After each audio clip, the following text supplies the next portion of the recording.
लक्षात ठेवा. किती कीर्तन ऐकले आपण, किती सत्य केले,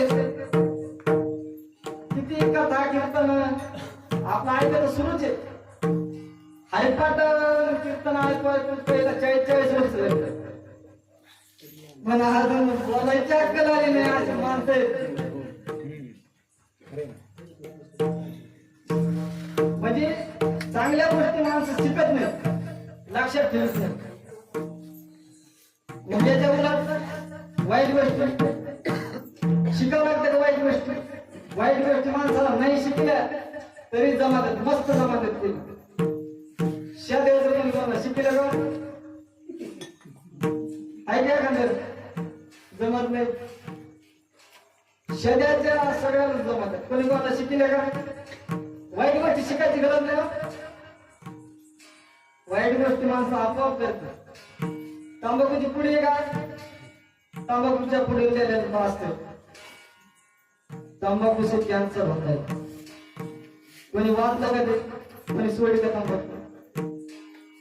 ते आपण पिक्चर पाहत ना, पिक्चर पाहत असताना त्यात जर 10 रुपये नाही माणसं बसले ना, 4 रुपये पेत असले तर लगेच फोड. शराब सेहत के लिए हानिकारक है, शराब का सेवन ना करे. ते वाचलं का, कोणी शिकलं का, म्हणजे लक्षात ठेवलं का. मग ते वाईट गोष्टी सुद्धा करणारे लोक त्या अगोदर आपल्याला सूचना करते, सांगते बाबा हे वाईट आहे, तुला करायचं तर कर, हे वाईट आहे. एखादा आपण आता हे मंदिर आहे, शाळा आहे, हा शासकीय कार्यालय आहे, तिथं लेखत नका, येथे थुंकू नका असं मस्त लिहिते ते. जिथं लिहिलेलं असतं का तोच कपडा असा थुकून रंगलेला असतो. चांगलं कुठं ऐकलं, चांगल्या गोष्टी लोक लक्षात ठेवत नाही. त्याच्यामुळे तुकाराम महाराज माणसाच्या इंद्रियांना चांगल्या गोष्टी शिकवली सांगत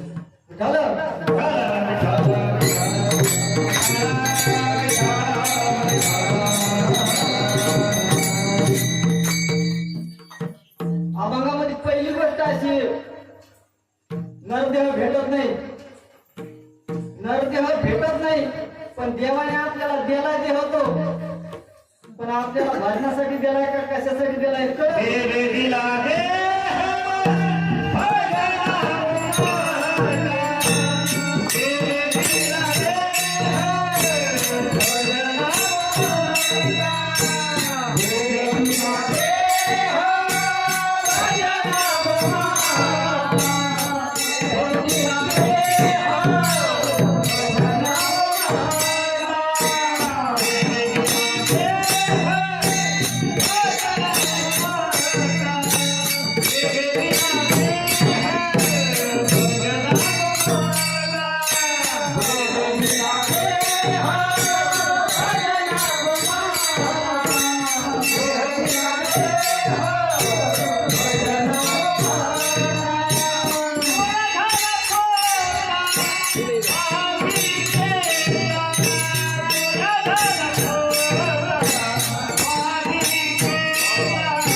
तात्या हे काय म्हणलं माहितीये का, आम्हाला जमायचं नाही.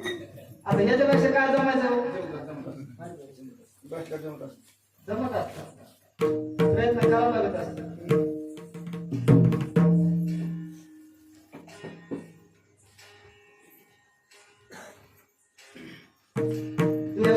देवाने त्याला भाजण्यासाठी परत देह द्याला, ते शरीर आपल्याला दिलं. त्या शरीराला चालण्यासाठी त्याच्या आतमध्ये याला चालायची जी व्यवस्था आहे त्याला आपण जीव म्हणतो. तो सुद्धा जीव देवाने आपल्याला दान दिलेला आहे.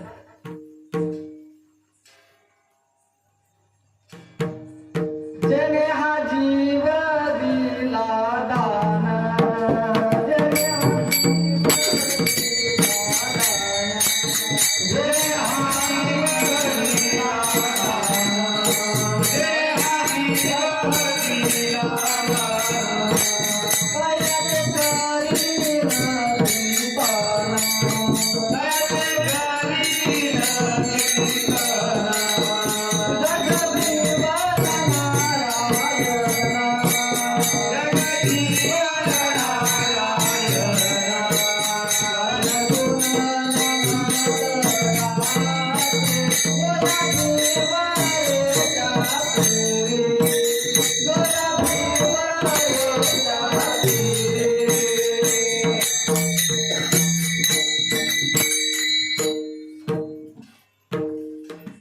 देह दिला, जीव दिला.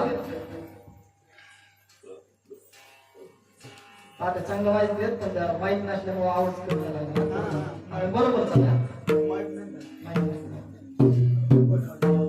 देह देवाने दिला, जीव दिला, अजून काय दिलं?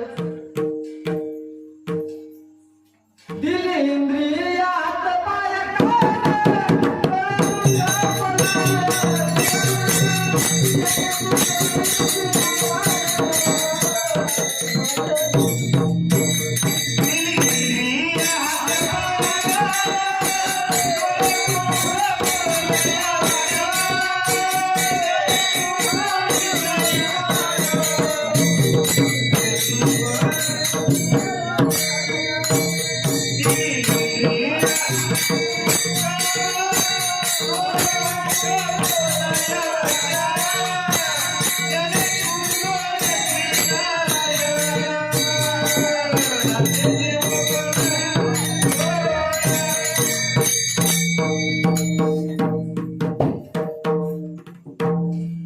देवाने दिला, जीव दिला, इंद्रिय दिली. चला आबाकडे यायचं आपल्याला. देवाने इंद्रिय दिली. मग तुकाराम महाराजांनी इंद्रियांना काम सांगायला सुरू केलं.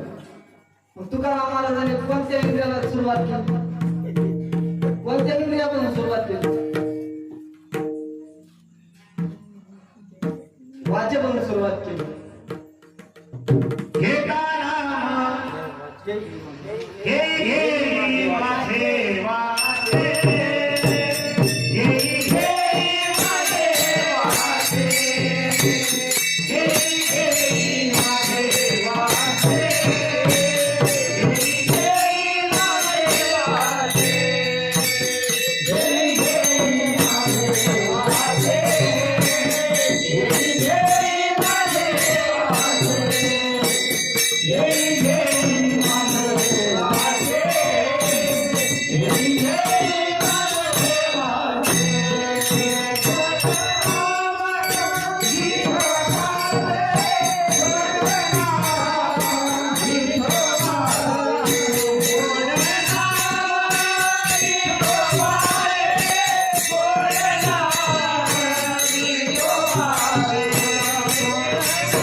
अभंगाच्या पहिल्या चरणामध्ये तुकाराम महाराज वाचायला सांगितलं का तू देवाचं नाव घे. आता एखाद्याला काही काम सांगायचं म्हणलं ते फायदेशीर करीत. मग वाचन विठोबाचं नाव घ्यायचं. फायदा काय? देवाचं नाम घेण्याचे अनेक फायदे. देवाचं नाम घेण्याचं पहिला फायदा, जर तुम्ही विठोबाचं नाव घेतलं तर केवढं पाप असू द्या, पापापासून तुम्ही मुक्त होता.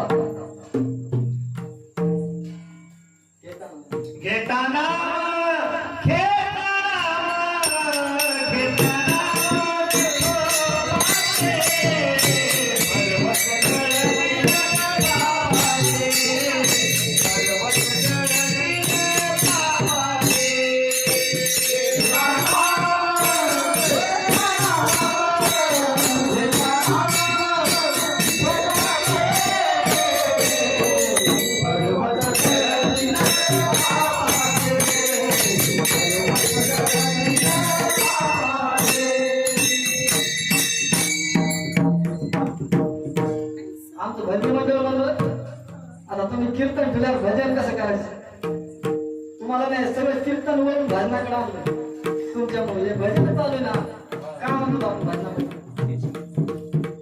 भजन बी झालं पाहिजे कीर्तन झालं पाहिजे देवाचं नाव घ्यायचा फायदा पाप जाते पापापासून माणूस मुक्त होतो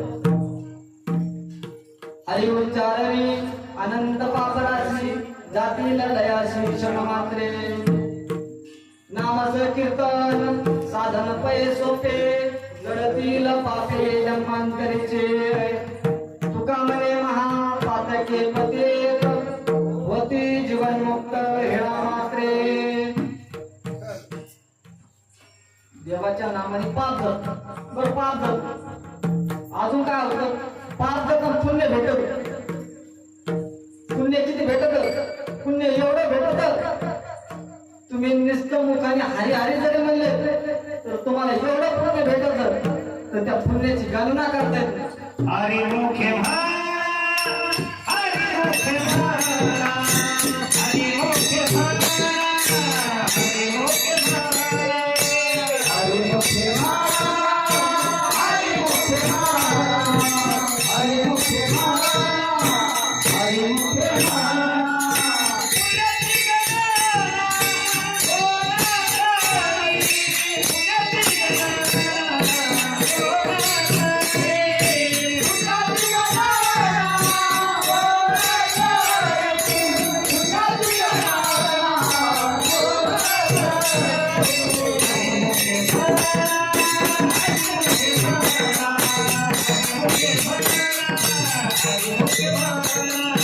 हरी मुखे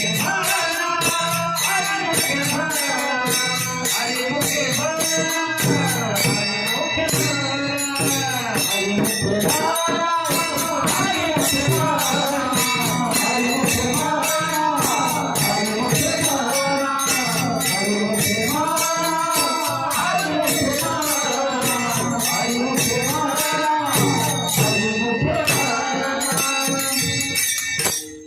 मुखाने हरी हरी म्हणले की पुण्य भेटत हरिमुखी गाता हरफली चिंता त्या नाही मागता जन्म घेणे भजनी मंडळ चांगलं आहे म्हणायला म्हणजे काय व्हायला आता गरमी येते हवा नाही मुखाने हरी हरी म्हणले पुण्य भेटत नाही म्हणजे रोज हरिपाठ कशासाठी म्हणायचं माहिती का आपण केलेलं पाप रोज हरिपाठावर जर नित्यनेमाने केला तर पाप माणसाचं जाते कारण पाप तर हे होतच नाही पण रोज हरिपाठ करणारा लोक एवढं मार्केट पण हरिपाठ करणारा जेव्हा कीर्तन करावं लागेल तेव्हा म्हणजे हरिपाठाचा माणूस हरिपाठाचा माणूस हे कीर्तन सांगायला लागला मग हरिपाठाची किंमत कळते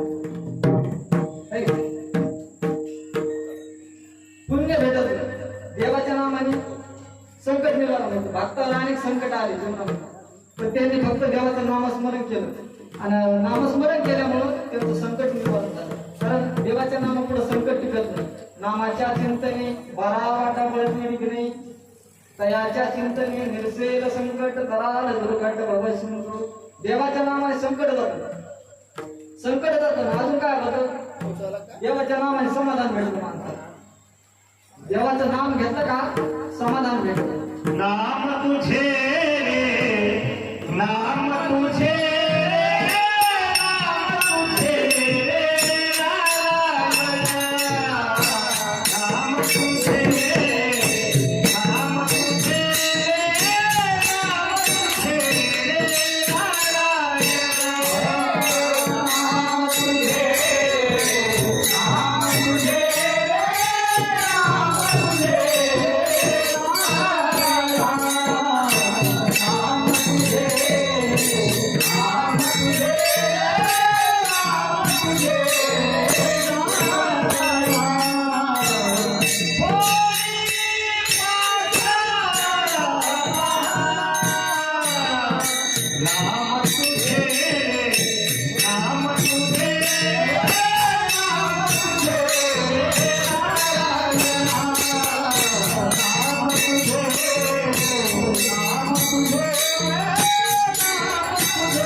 तुझे नाम तुझे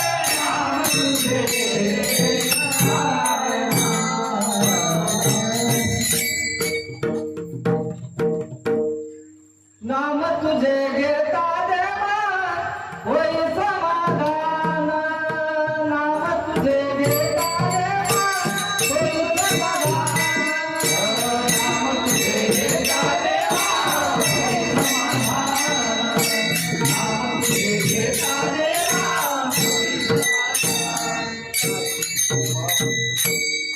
देवाच्या नावाने समाधान भेटतं मग देवाच्या नावाचे मी इतके फायदे सांगितले तुम्हाला आपल्याला कोण व्हायला फायदा काय आपल्याला फायदा व्हायना कशामुळे व्हायला मी सांगितलं तुम्हाला जसं करायला पाहिजे तसं आपण करीत राहू. देवाचं नाम कसं घ्यायला पाहिजे जसं घ्यायला पाहिजे तसं आपल्याच्याने होत नाही देवाचं नाव घ्यायचं म्हणल्यावर पहिली गोष्ट भाव पाहिजे भाव नसला तर देवाचं नाव घेऊन उपयोग नाही मनात भाव नाही आणि तो कशाला पाहून भाव नाही ही भाव म्हणे देवा मला पाव ही भाव म्हणे देवा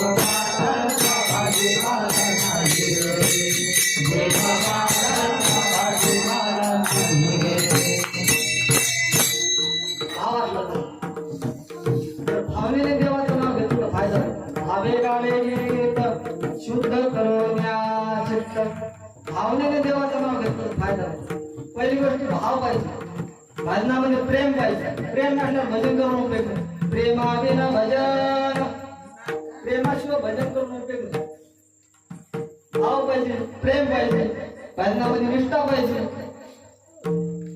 या तीन गोष्टी जर नसल्या तर भजन करून बी उपयोग नाही विठोबाशी शरण जावे निजनिष्ठा नाम गावे निष्ठा असली पाहिजे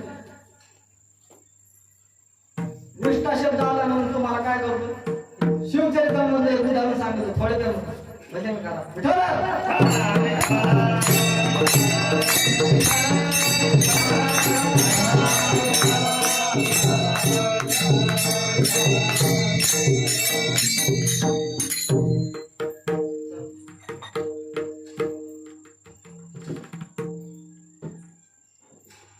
दिलेर खानाबरोबर लढत असताना छत्रपती शिवाजी महाराजांच्या काही मावळ्यांचे हात तुटले